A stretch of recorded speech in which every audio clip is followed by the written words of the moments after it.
Good evening.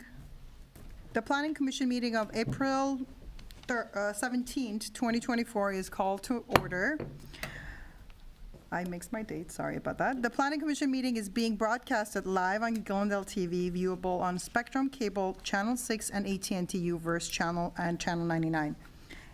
Meetings are also streamed live in high definition on the city's website, glendaleca.gov/live, on youtube.com/myglendale, and on Apple TV, Roku, and Amazon Fire devices using a free app called Cablecast and choosing Glendale TV from the menu. Meetings are also archived on the city's website for viewing anytime at glendaleca.gov/agendas.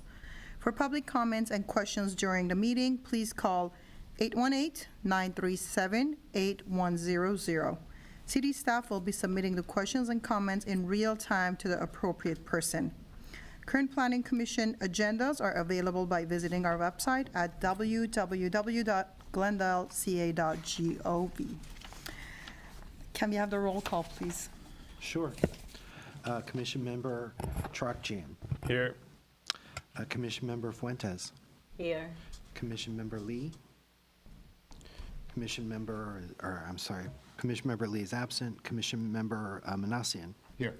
And Commission Member Shabazian. Here. Can we please have the reporting regarding the posting of the agenda? Sure. The agenda for the April 17, 2024 regular meeting of the Glendale Planning Commission was posted on April 11, 2024 on the bulletin board outside of City Hall. Thank you for that. And the approval of the minutes, we have minutes from April 3rd. Do we have a motion, Commissioners? I'll move. I'll second. Thank you for that. I don't think we need a roll call for that. Next item on the agenda is oral communications. And I don't see any cards here, so we don't have any public speakers for oral communications. Next item is board and commission member comments. Any comments, Commissioners? No. No comments.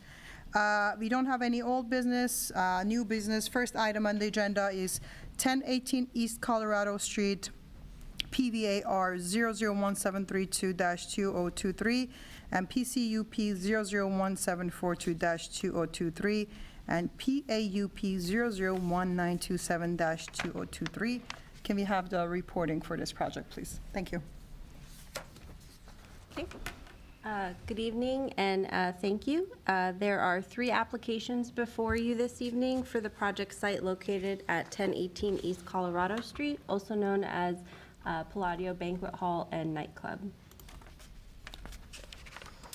The applicant is requesting to continue operation of Palladio, an existing banquet hall and nightclub facility with alcoholic beverage sales on site. There are 3 applications necessary for the renewal. A use variance is required for the operation of a nightclub in a C3 zone where nightclubs are not a permitted use, a conditional use permit for the continued operation of the banquet hall, and an administrative use permit for the on-site sales, service, and consumption of alcoholic beverages at the business. The project site is almost 33,000 square feet in size. It's irregularly shaped and is a corner lot with frontage along East Colorado Street and South Adams. Historically, the site has been split zoned, with the majority located in a commercial zone and the southerly portion in a residential zone. In 2017, the owner applied for a zone change for the residentially zoned portion. So since then, the entire site has been in the C3 zone. The land use element of the general plan is the most directly related to the approval of the 3 applications. The proposal is consistent with the community services commercial designation for the site, which encourages flexibility in the range and type of services provided, with goods and services located along commercial thoroughfares such as Colorado Street. The project site is a multi-tenant commercial building. The largest tenant is Palladio Banquet Hall and Nightclub, and there are also retail, office, and service uses on site. The surrounding neighborhood features primarily commercial uses, including a hotel directly across the street, as well as different multi-tenant commercial sites with primarily retail, restaurant, and service uses. And to the south of the site are single-family and multifamily residential uses. The site was first developed in 1924 as a movie theater with retail and residential uses on site. The movie theater was converted to a bowling alley with a bar in 1953, and then dating back all the way to 1975, there's been a long history of restaurant, nightclub, and banquet hall uses on site with alcoholic beverage sales. This history is detailed in the staff report. A restaurant with alcohol service was first established in 1975, a bar in 1976, and in 1981 a nightclub. Various renewals have been granted since then, and the banquet hall use was first established in 2010. Palladio has been operating from this location since 2006. The applicant's not requesting an expansion of any of the uses on site or additional floor area. The request is solely a renewal of the existing long-standing entitlements. Palladio has operated responsibly for over a decade, and there is no record of adverse impacts to the surrounding uses. This slide illustrates the floor plan for the business. Approval of the requested entitlements will not be detrimental to the public welfare or injurious to the property or improvements in the neighborhood. The request is to allow the continued operation of an existing business, and there were no concerns or comments submitted by either the Neighborhood Services Division or the Police Department that would indicate that the request would have a negative impact. Staff also has not received any comments from the public in that regard. According to Glendale PD, the property is located in Census Tract 302202. The suggested limit for on-sale establishments in this tract is 5, and Palladio is currently one of the existing 5 licenses. Within the last calendar year, there were 247 crimes in the area, which is below the citywide average of 317, and there have not been any calls for service at this location, according to the police department. The proposed conditions of approval are consistent with past approvals and will serve to mitigate any potential negative impacts on the surrounding properties. Staff, again, has not received any comments from the public, only one question, and I spoke to the gentleman this morning. A detailed analysis of all 3 applications is provided in the staff report, and all of the required findings for the use variance, CUP, and administrative use permit can be made for this project. As it relates to the conditions, the applicant has made a request regarding hours of operation. They would like to request that the hours of operation, instead of being open at 11 a.m., that they be allowed to open at 9 a.m., and they'd like to close at 12 a.m. on weekdays and 2 a.m. weekends and holidays. And that's for the banquet hall and nightclub uses. Additionally, one of the conditions of approval has to do with providing an additional 100 parking spaces off-site. Currently, this is accommodated with the adjacent parking lot that is owned by the same individual, and it is also accommodated through a car wash located about a block away north. These are not required parking spaces. It has been a condition of approval on the past project. Just based off the nature of the use, the concern was the parking impacts. In talking with the owner and the applicant, there have been, with Uber and Lyft and, a hotel across the street, they have noticed a decrease in the number of parking spaces needed. So they often don't need to use their off-site parking. So they are requesting that condition be modified, and I believe they'll get into it a little bit more with you guys. With that said, staff is recommending approval of the requested entitlements with conditions as noted in the staff report with any proposed modifications. Thank you. Thank you for the report. I'll let commissioners ask questions from staff, and if you can just fill out a card, please, if you're planning to speak. Thank you. Appreciate it. Any questions from the staff? No questions. And do we have the applicant?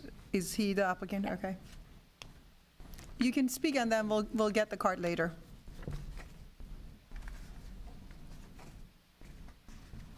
Hello.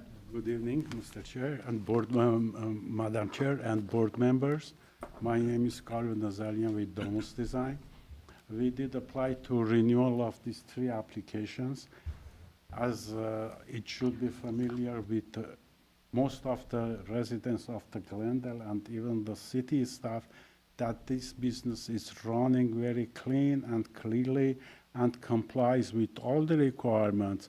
and the business is well controlled by the owner, which is supervising all the time that the business is operating. He's supervising the business. And as mentioned, Vista, there is no police call, no report on this property, and no violation of the ABC license or whatever. It's very clean. And I did review all the conditions of the 3 applications. I have no objection, only that hour of the operations that Vista mentioned. We want to start the businesses opening at 9 a.m., closing 12 a.m. in weekdays, and weekends and holidays, 9 a.m. to 2 a.m. And the other request or modification that I would ask, recently I heard that the city changed ordinances or rules on these new applications of the CUP variance, whatever. There is no more time limit. I want to take in consideration if you know that time limit, because right now it's proposed for 15 years. But you know, the businesses is coming back always to renew these applications. It's kind of not headache, but it's better not to have it, because since for the new applications, there is no time limit in the city of Glendale. So please take in consideration that. And the other issue is the parking requirement. I know when this project applied the first time for the these applications, in that time the usage of the car, it was highly, you know, everybody was using the private car. But today, most of the people, the guests, they are coming to this venue, they are using the rideshare, Uber or Lyft, because it's less headache and even maybe less costly, because by paying the valet parking fee and the headaches, most of the people, they use the Lyft or Uber, and really we don't need that much of the parking spaces anymore. And in the 2 lots that we are showing on the parking plans, we can fit, you know, by valet parking, 110 cars, which is satisfactory for this business. So the other consideration, please take in consideration the parking requirements, and not to have more restrictions, you know, because it's always a headache to talk with the neighbors to get the lease renewed. And that's it. If you have any other question, I'm here to answer. Thank you. Commissioners, do you have any questions? I see there are some questions.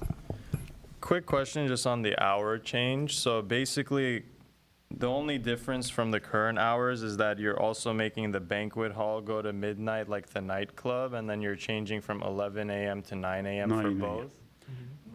No, the Weekdays. banquet hall and club, you know, a start time for the both businesses 9 a.m. and weekdays 12 a.m. for both businesses. And for the weekends and the holidays, 9 to 2 a.m. for both businesses. But the only thing that's changed is right now you have the banquet hall until, you have it until 2 a.m. on the weekends, but it opens at 11. So you want it 11, yes, earlier? yes. And then the nightclub, it's open till only 1 a.m. So you want to push it to 2? Yes. 1 hour. 1 hour, yes. Okay, I think I'm okay. I have some questions for staff on the parking, but otherwise I'm okay. Any questions? No. Any questions? Thank you, sir. Just Thank you. if you can please give that card for. One question. There is a question. The parking that you wanted to take off from the list, those are the off-site parking Off-site spaces, parking right? spaces, Okay, yes. that's all. I just wanted to clarify. Okay, thank you. Thank you.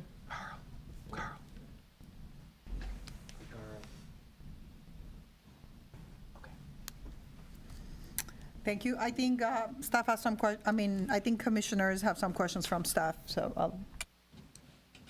Can we just go over the parking requirement? Is this essentially just being grandfathered in because it was a previous requirement for it to provide off-site? And how did we come up with the 100 specifically? It is from past approvals. It's not clear where the 100 number came from in the past approvals. I think the intent was the impact of the use with employees and patrons going to the site. The property has the required parking per code. This is essentially extra parking that's being asked for. And as they've indicated, it hasn't been needed as much in recent years with, current trends. So that's part of why they're requesting it. I couldn't tell you where the 100 spaces comes from, to be quite honest. It wasn't clear in any of the past case files why that was the number. Understood. So if we agreed to change that, we just need to note that before we proceed with the motion? Yeah. Understood. Thank you. Any other questions? One question I have, regarding the time limits, they're applying for 15 years, now they're asking to remove that time limit, did I understand it correctly? They are requesting no expiration date, which we do on some applications. Staff is recommending 15 years. Typically, these are 10 years. I added 15 because of their good record. It is up to you if you want to put an expiration date on it or not, though. It's not a code requirement. Okay, thank you. I do have a question. The gentleman did mention, and I might not be aware of the code or the new ordinance, that the newer applications do not have an expiration date. So I wanted to, just if you can clarify that, if that's the case, or is it specific applications? It's a policy that it's not a code requirement. We're not required to restrict that. It has just been something we have been doing in the recent years. Eventually, if there is no expiration date, when someone comes in to expand the use, they would be required to obtain a new entitlement. If there are issues that are impacting the neighborhood, it would become a code enforcement case, which would then, typically lead to revocation, and then they would need to do a new application at that point. So there are other mechanisms in place in our policies and our codes that would kind of mitigate impacts. So we've started removing those expiration dates just in an effort to assist small businesses. Having said that, if we are processing an application and there are complaints from neighbors and what have you, we still will recommend a condition for an expiration date, just so, we can revisit it in 5 years or 10 years and see if they've, done what they needed to stop the issues. But it's typically not something we put on a lot of our applications anymore. Thank you. And did I hear that correctly, that we have not heard any complaints from the neighborhood? That is correct. Okay, thank you. Any other questions, commissioners? Are we ready to deliberate, to maybe talk about this? Closing, Yeah? Okay, let's close the public hearing session and, All right, just for the record, there are no callers either. oh, Sorry. thank you. Yeah. No comments. Do we have any discussions? I hear that there might be some possibility of making some changes to the conditions that was brought up. I don't know if you guys want to start discussing it. Yes. Okay, it's all right. I'll start. I'm very familiar with the place. I've attended a few events in there, and I'll say this is one of the best halls we have in the city, and it's very decent. And I like the fact that the owner really keeps, track of everything that's happening on the property. I like that there are no calls or complaints. We didn't get any feedback or comments from any of the neighbors that were notified. And I also like the fact that there are no code enforcement cases or incidents happening in the place. So I have no problem going with the staff in approving the application, and also approving the request for the time extension, the removal of the off-site parking requirements, And what else was the, Expiration. Expiration and the date. expiration date? I think that's all I can say. Thank you very much. Okay. Do we have anyone that can second that motion? I can't, so, I'll second. okay. That's the curse of being the chair. All right, with having a motion and seconding with the changes of, just to be clear, changing the hours of operation, changing the number of parking. It sounds like we're removing that condition altogether. That's Yeah. correct, Okay. yes. So it was the hours of operation, the parking, and then the Time limit. expiration date. No expiration date, and that's for all 3 applications, correct? Yes, Correct. for all of them. Thank you. And we have a second on that. So can we have a roll call, please? Yes, I think, Yeah, sorry, just a reminder, it is all 3 applications together, in one vote. Okay. And all Okay. 3 motions altogether, so if you could take them as a group, you can do one vote for all 3 motions. sounds good. Okay. Can we have the roll call, please? Commission Member Trotchian, Yes. Commission Member Fuentes, Yes. Commission Member Manassian, Yes. Commission Member Shabazian. Yes, and just again, to be clear, this is yes with all the changes that were suggested. Thank you. Thank you. Next item on the agenda is, have a good one. Under new business, item B, 2050 Mesalila Road, PWTF 1910341. Can we have the presentation for this project, please? Thank you.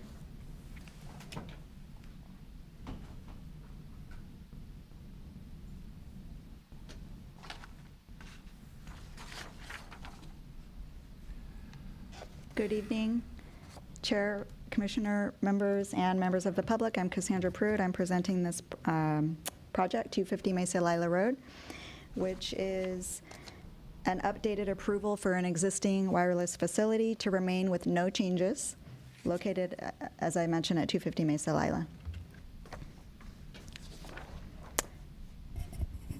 The site is located in West Glendale, in the Verdugo Mountains, primarily surrounded by city-owned open space.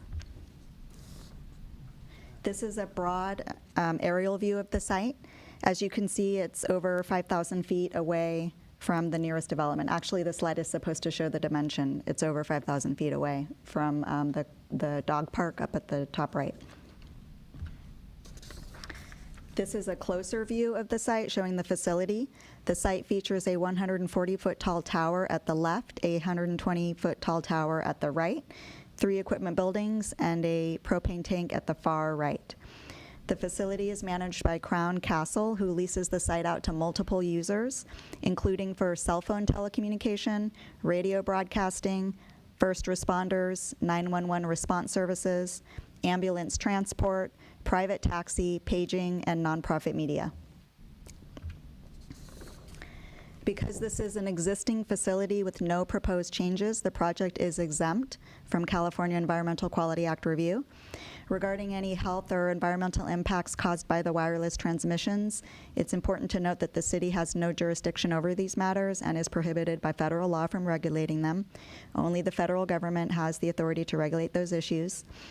Regarding the public comment letter that was received prior to the hearing and forwarded to all of the commission members, that letter expressed concerns about the propane tank, and that propane tank is existing on site, already permitted, and proposed to remain with no changes, so it is not subject to CEQA review. Further, the purview of the Planning Commission pertains to the required application findings of fact, which will be addressed on the subsequent slides. But I can share some additional information about that propane tank, which will hopefully help address some of those concerns. First of all, the equipment was already reviewed for safety issues under the original permitting process, and the equipment is rated to be outdoor and safe under outdoor conditions. Also, the fire department requires brush clearance to prevent any fires from spreading, and an annual inspection is conducted to ensure the site complies with that.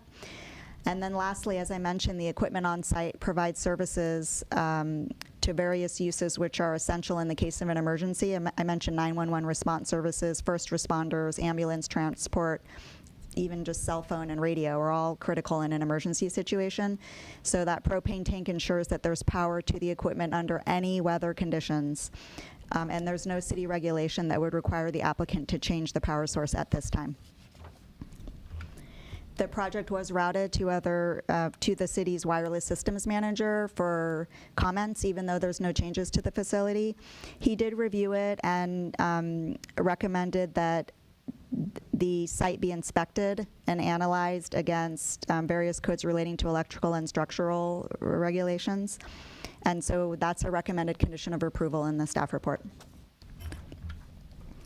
The required findings of fact to support the application request have been made, and they're fully described in the staff report.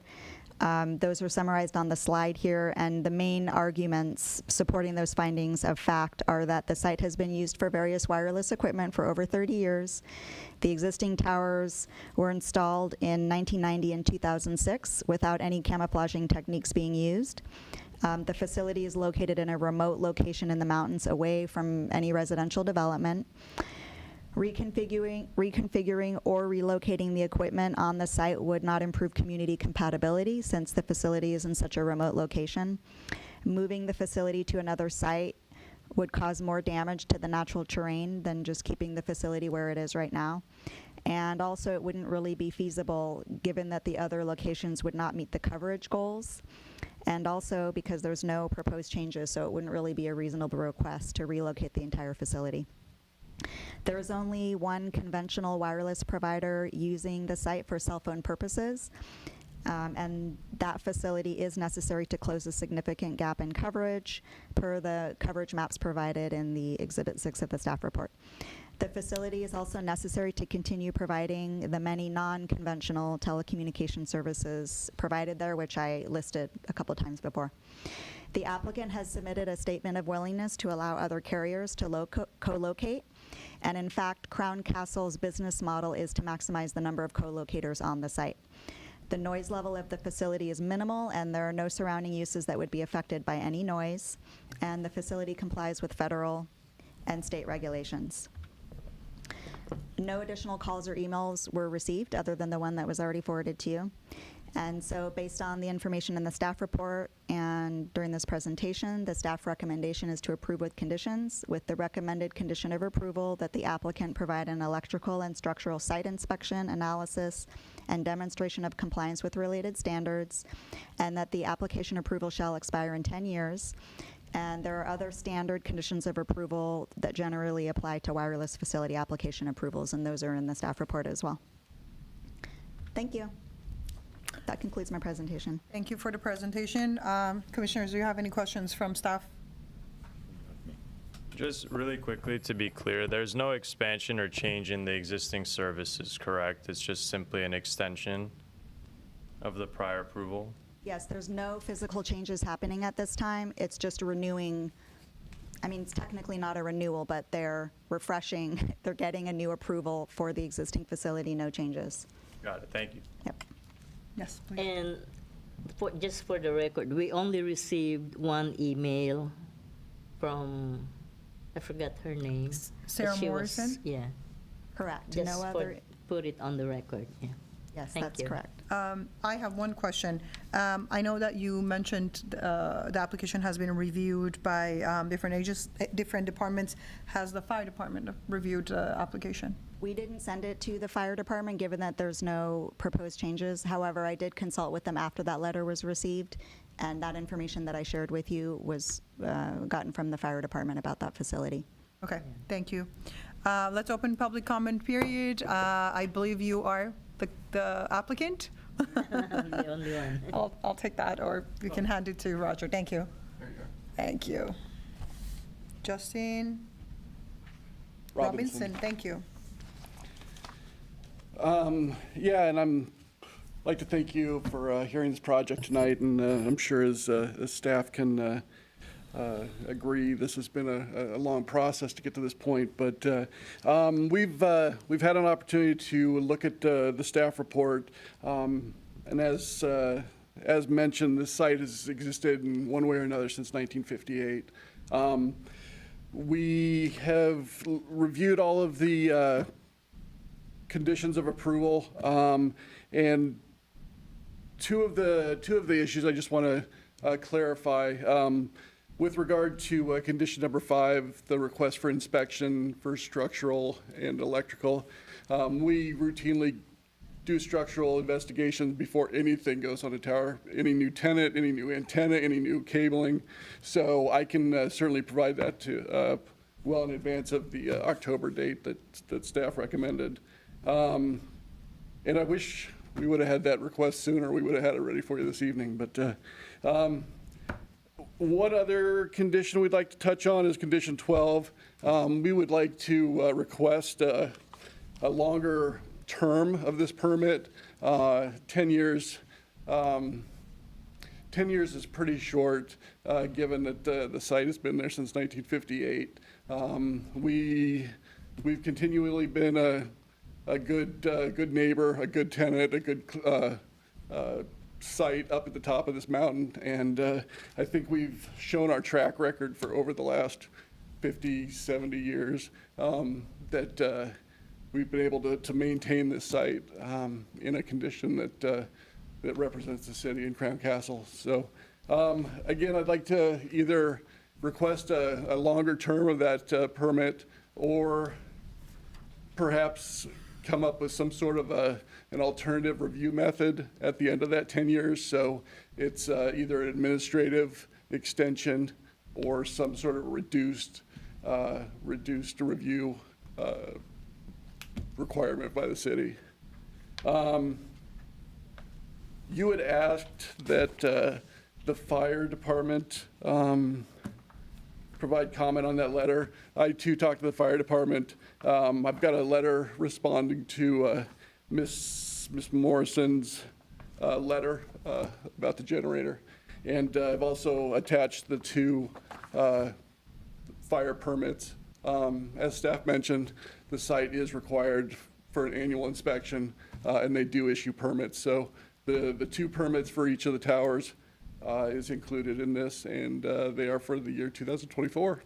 So I can answer any questions that you may have, and yeah. Thank you. Please go ahead. Question, staff mentioned that you guys are willing to share the location with other carriers. Do we have any number of people that you can share, companies you can share, or is just first come, first serve? How does it work? There's really no maximum. Again, it's structurally based, and if you look at the tower and think of it as vertical real estate, certain tenants or certain companies need to be at, say, 100 feet to meet their objective, while others can be at 20 feet to meet their objective. So it's kind of a sliding scale in the number of antennas that each company requires. It kind of slots in. Thank you. Any other questions, commissioners? Yeah. Yes, please go ahead. You're asking for no time limit. I just want to. That's correct. Okay. Do you have like, if we do not grant time limit, no time limit, do you have an idea how many years you would go for, or? Yeah, I mean, we would obviously like as much as possible, because when we go out to 15, people, 20 would be 20 years would be a good starting point, and then, like I said, we can either do some sort of an administrative review process in the middle of that. It's just the burden of the application, the submittal requirements that it takes to get to you guys has taken us 3-4 years to get to this point. So, yeah, we would just like to reduce that time frame down and kind of lessen the city's time and lessen our time, and make sure that the site can operate, and we can tell our tenants that we've got our approvals in place for the next 20, 30 Yeah. years. Staff, the annual inspection, is that initiated by the city or by the applicant? That's a good question. I believe that the fire department We conducts submit an them. annual report. The fire department requires that every year from Do we the, initiate it, or do they call for inspection? I don't know the answer to that question, but I do know the fire department requires it, and they ensure that it's done every year. Because the reason I'm asking that is since we're getting annual inspection and report, then the time limit is really not, a big deal for. Yeah, and we're happy, like I said, to submit inspection or open the site for inspection at any request. Just as long as we can have somebody there with the city to kind of open the gate and walk them through. There's really no restrictions up there as it is, so. Thanks, I Ms. have some information regarding this topic of discussion. The Glendale Municipal Code specifically states that the wireless facility shall have a duration of no longer than 10 years. Okay. It does reference a California Government Code section, which we're looking up, but it states that it can't be longer than 10 years. And then one other piece of information. It did take several years to process this application, but that included COVID, and the application was put on pause during that period. And then also, we were taking an assessment of all of the equipment that was on site across both of the towers, and that had not been done before, and we were combining all of this into one application. So now that that's all been done, I think future applications will not take as long. And then that's all the comments I have for now. Can you click over to the government code section? No. And planning commissioners, can you click on it? Yes. Can't see her. Okay, that's not the right one. Okay, are you looking for a specific, okay, let's see if there are any other questions from the applicant. No. No questions. I think we can let you probably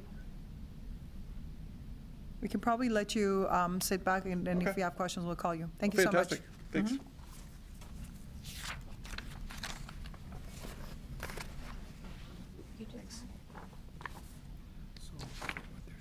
you want to look at this? There it is. Okay. And staff, just for all to know, staff is checking on the, I believe there is a government code, California specific code that they're looking at. No. Give me 3 months. On a 10-year limit.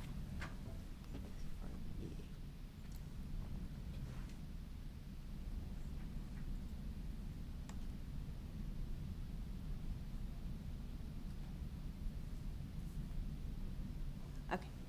Thank you for your patience, Planning Commissioners. So our code references Government Code 65964B, and it says, unless otherwise prevented by this law, the limit shall be no more than 10 years. So the maximum time they can have is 10 years. And this particular government code has not changed since the time we've enacted our code, and it says that the city cannot unreasonably limit the duration of a permit for a wireless telecommunication facility, and it sort of like loosely defines unreasonable as anything less than 10 years. So anything 10 years, and 10 years is presumed to be reasonable under the law. So basically, we are within the confines of the government code, what it requires, by allowing wireless telecommunication facility permits to go to a maximum of 10 years.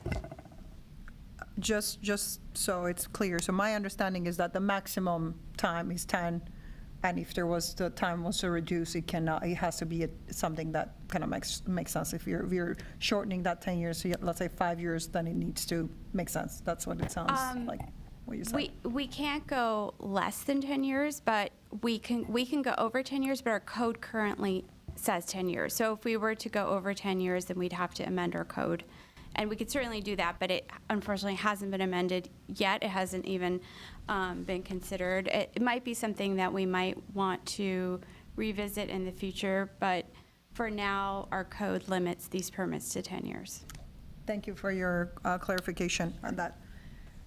Do we have any callers online? Just making sure to check that before we close public hearing. No callers on the line at this time. Okay, perfect. Then with that, we'll close public hearing, and we'll go into deliberation. Do you guys have any other questions from staff? We're ready to make any motions, any discussions? We're good. No? Is anyone ready to make a motion? I think just given staff's comments, I'm willing to just make a motion as currently described here in the staff report, and maybe we can revisit this topic at a later date on a broader level. But I'm happy to move as is. I'll second it. Thank you. Can we have a roll, can we have the roll call, please? Sure. I seconded it.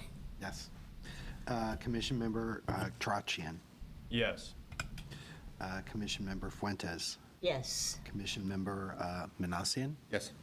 and Chair Shabazian. Yes. Great. Thank you. Thank you for that. Next item on the agenda is Community Development Department updates.